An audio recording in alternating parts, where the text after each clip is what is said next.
And thank you for inviting me. And as Igor was saying, I'm going to tell you how we revealed the structure and assembly of the actinoporin spore. And we did that by using different lipid environments. We used the typical vesicles, large unilamellar vesicles, but of course we resorted to nanodiscs, which, as you know, they can provide a very well-defined and highly controlled lipid environment, and they were really, really useful. So first, I'm going to introduce briefly our protein study. Actinoporins, they come from the venom of sea anemones. And these animals, they have specialized stinging cells called cnidocytes. And inside the cnidocytes, they have the nematocysts, the organelle that contains the venom. So actually, when something or someone comes near enough to the sea anemone's tentacles and touches the trigger of the cnidocyte, it pops open, and the nematocyst shoots out and injects the venom into the poor victim or prey or whatever they want to catch. So the venom of the sea anemone is composed of many different toxic polypeptides, including neurotoxins, phospholipases, and also cytolysins, which are proteins that make pores in the cells. And in this last group, we find actinoporins. So actinoporins are composed of single polypeptide chains of around 175 amino acids. They don't have cysteine residues, and they have basic isoelectric points. And the structure of all the actinoporins known so far is composed by a beta sandwich flanked by two alpha helices. One of them will be really important for the structure of the pore. So far, actinoporins have been isolated from at least 20 different sea anemone species, but only 4 of them have been thoroughly studied. And those are echinatoxin 2, the sticolysine 1 and 2 from the same anemone, and fragaciatoxin C. As you can see, all of them share this common 3-dimensional structure. And although the pore mechanism is still a matter of study, even after the work I'm going to present, there are some aspects that are commonly accepted. So actinoporins remain stably folded as monomers when they are in aqueous solution. But if they encounter a lipid membrane of the right composition, they can bind to it. And in the case of actinoporins, the composition requires the presence of a sphingomyelin, which acts as a kind of receptor for this protein. So after binding, the N-terminal alpha helix extends on parallel to the membrane, and it ends up penetrating the membrane, while several monomers oligomerize to finally form a pore, which is cation selective, and that ultimately kills the cell by osmotic shock.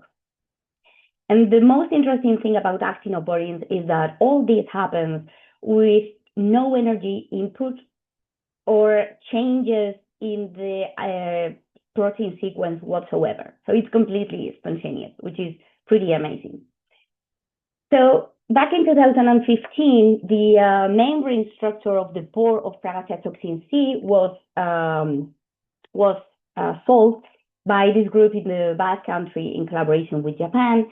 And as you can see, the pore is composed by 8 protein monomers, and the walls of the pore are composed of the 8 N-terminal alpha helices of the protein.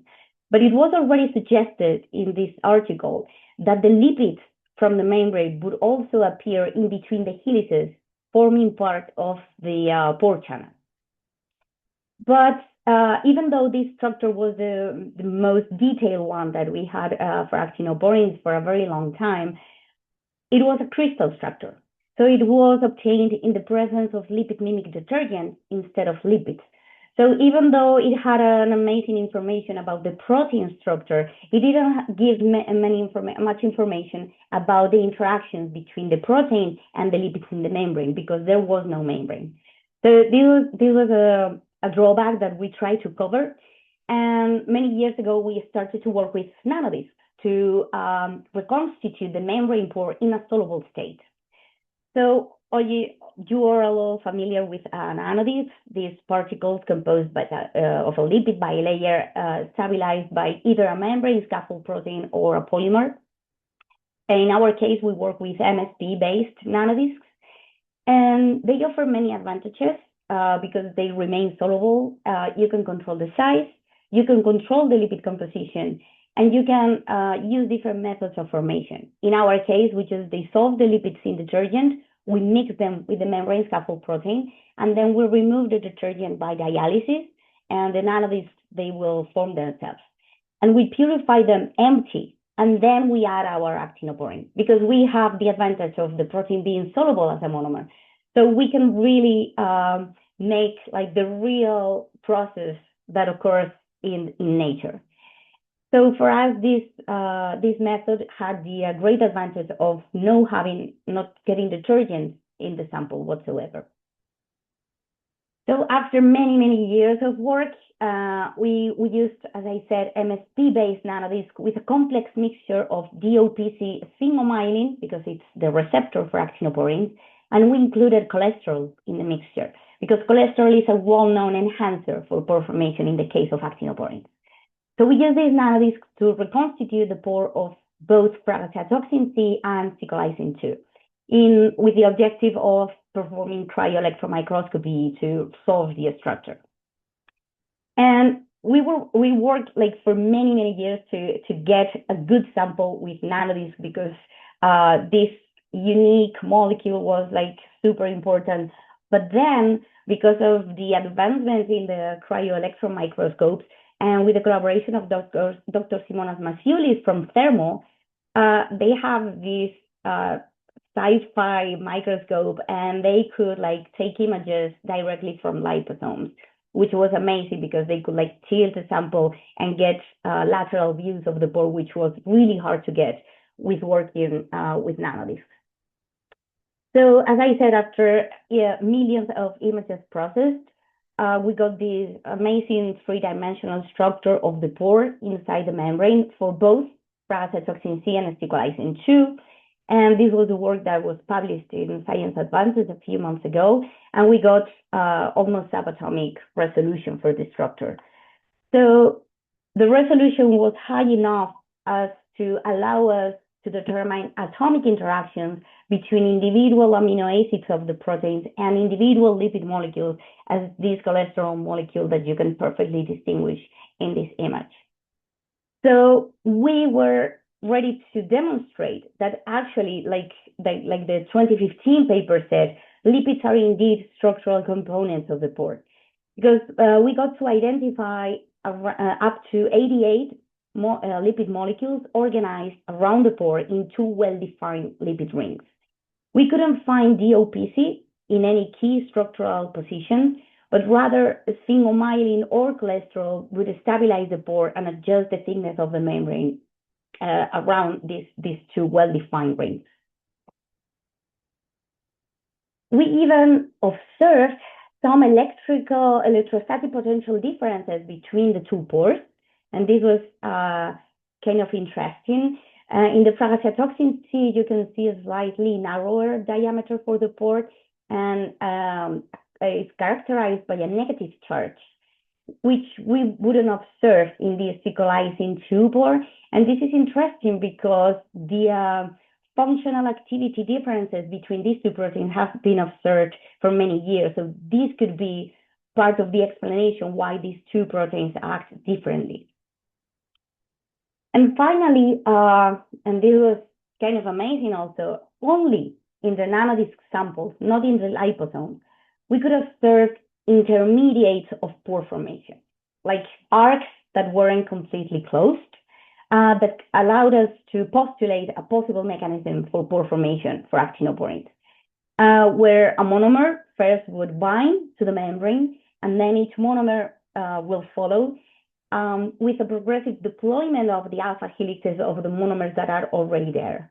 So this way, the arc grows until it closes into a complete pore. And also, we are not ready to say if membrane perforation occurs before closure of the pore or right after, because although most of the pores look like this, with the monomers and the hole in the membrane, we did see a small percentage of the pores like completely closed, but without the hole, which would support the theory of a pre-pore state for actinoporins, which is something that is not sure at all. So why this work is important with actinoporin? Well, first, because it sheds some new light on the pore formation mechanism, but also because knowing the pore and how it works, we can use these proteins with biotechnological purposes.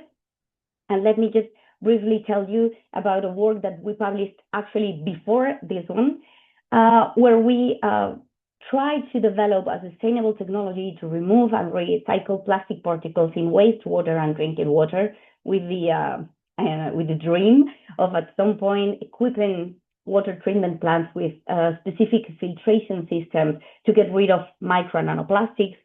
I don't need to tell you why plastic pollution is a problem and how all those chunks of plastic that are dumped into the ocean end up breaking into micro and nanoplastics that have completely invaded our planet, including the food we eat and the water we drink, because they are all the way in the food chain. And one of these plastics is PET, which stands for polyethylene terephthalate, which represents like 10% of the total plastic produced in the world. And its recycling is still very inefficient. So in this work, I'm going to tell you, we took one of these actinoporins, reconstituted the pore in nanodiscs to build a nanoreactor capable of degrading nanoparticles of PET. And we did this in collaboration with Victor Guayar's team in the Barcelona Supercomputing Center.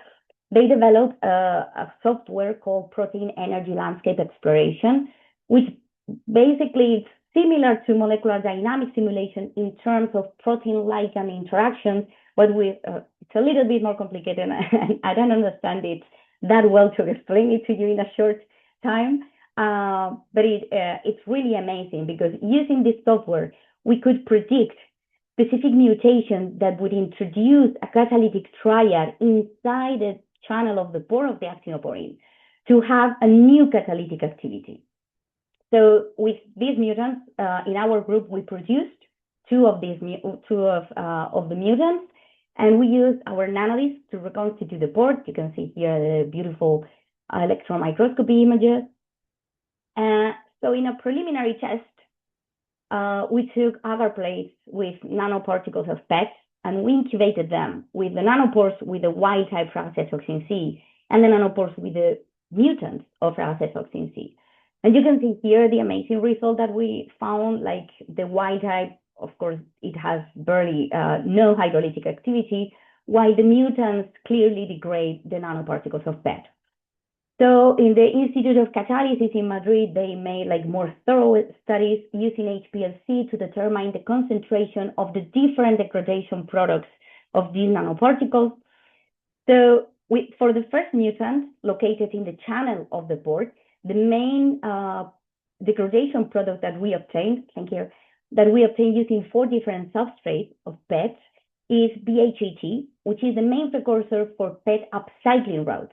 So this mutant would be useful for recycling nanoparticles of PET. And the second mutant, which is located in the outer part of the pore, the main product is terephthalic acid, which is the constituent unit of PET. So this mutant would be useful for the complete elimination of the nanoparticles. So we got 2 mutants which could hydrolyze PET either for recycling or complete elimination. And also it's important to mention that this was done at 40 degrees temperature and neutral pH, which is a great advantage compared to other known PETases already not the market, but around. So a few home take messages. Nanodiscs are invaluable for studying membrane proteins, providing a control and native-like lipid environment. This allowed us to get these beautiful structures of actinoporins and also the biotechnological application. Lipid molecules are not passive participants in our case, but active structural components of the pore made by actinoporins, and we want to exploit that part to see if we can play with the activity of the actinoporins. Pore formation mechanism is governed by a specific lipid protein and protein-protein interactions, offer potential for targeted biotechnological applications that I was talking about, like the enzymatic breakdown of pollutants like micro and nanoplastics. So with that, I just want to thank our collaborators and my small but very, very good research group, and of course, all of you for your attention, and I'll be happy to answer any questions. Thank you, Sara. Great talk, impressive, impressive results. Yes. Uh, Thanks for being on time for me in this way. So, yeah, I think we have some questions already in the chat. Maybe Thorsten Smith can unmute yourself and ask your question. And if All not, I right. also. Yeah, sure. I can unmute myself. Hi. Excellent talk. I really enjoyed it. Question about the microparticle sizes.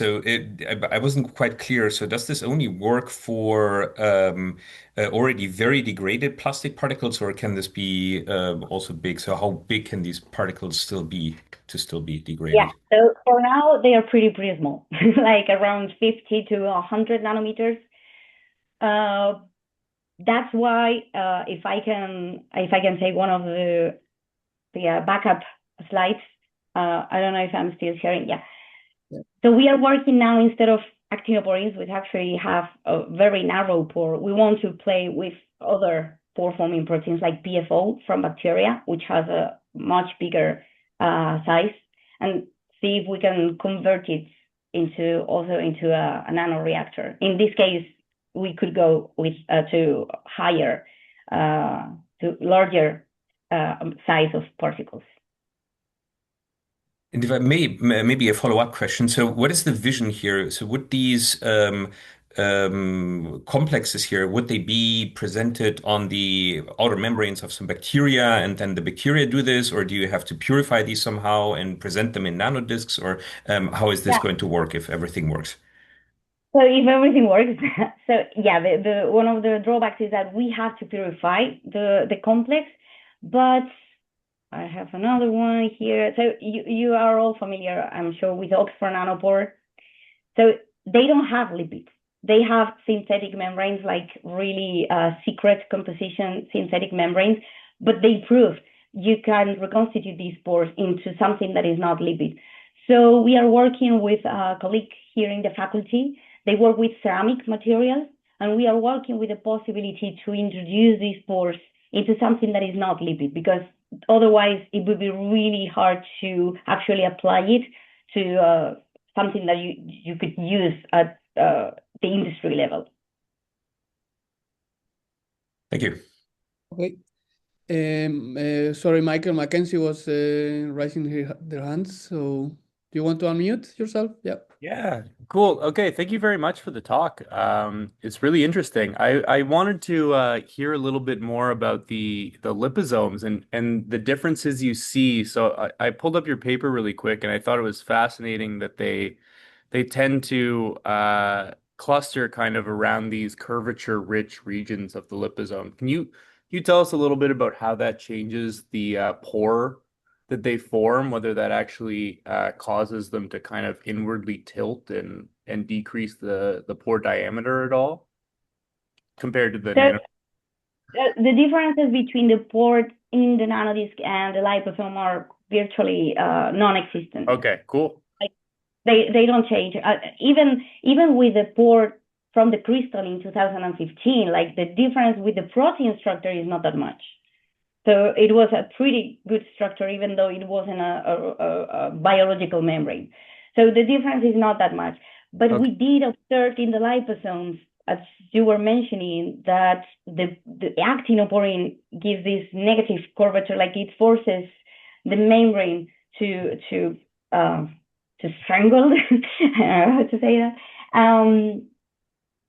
Which is And really cool, actually, especially with the way that the pores sit in the membrane. You could kind of think of it as kind of inducing curvature, just the way that the the helices sit. So I think that's really fascinating. we, But we I was actually wondering if it had some effect on the function, but doesn't seem to really do that. not for now, but we were like every time we used liposomes, we observed the pores concentrated in an area of the liposome, so they are not evenly distributed. So Cool. we for sure want to explore that field. Cool. Thank you. Sure. Hey, Michael, do you want to follow? Yeah, great talk, fascinating. Maybe you mentioned this already, but do you see much conformational change between the monomer and the structure in the pore? Like, are the loops that are inserting becoming conformationally adjusted, or presuming the dynamics changes? So yeah, actually, the all the beta sandwich doesn't change that much. Okay. Between the monomer and the pore, it's just the end terminal of a helix and maybe some of the closest loops, but Yeah. like the whole structure of the outer part of the pore doesn't change that much to the monomer. Okay. And then with your 30 nanometer pores, are you trying to solubilize those in nanodiscs as well for structural analysis? And if so, which ones work well? Yeah, no, for now we are still working on producing the protein because as you saw, I have not too many people working and most of them are students, but we are working hard. But no, we are actually trying some polymers from Cube Biotech, the company, the nanodisc company. We want to try that and use liposomes and try to extract the pore by PFO. We'll see. Okay. Great. Because Thanks. I don't know right now if nanodisc MSP nanodisc with that size. Yeah, I'm not sure. And if you are using polymers, are you trying to use ones that are uncharged, zorionic, or any other properties that are working well for you? As I said, for now nothing is working because we didn't try, we didn't get that far. But yeah, we did some tests with smolt, which is one of it's funny that the conference had like the same letters. We're trying that one, and we'll see. Okay.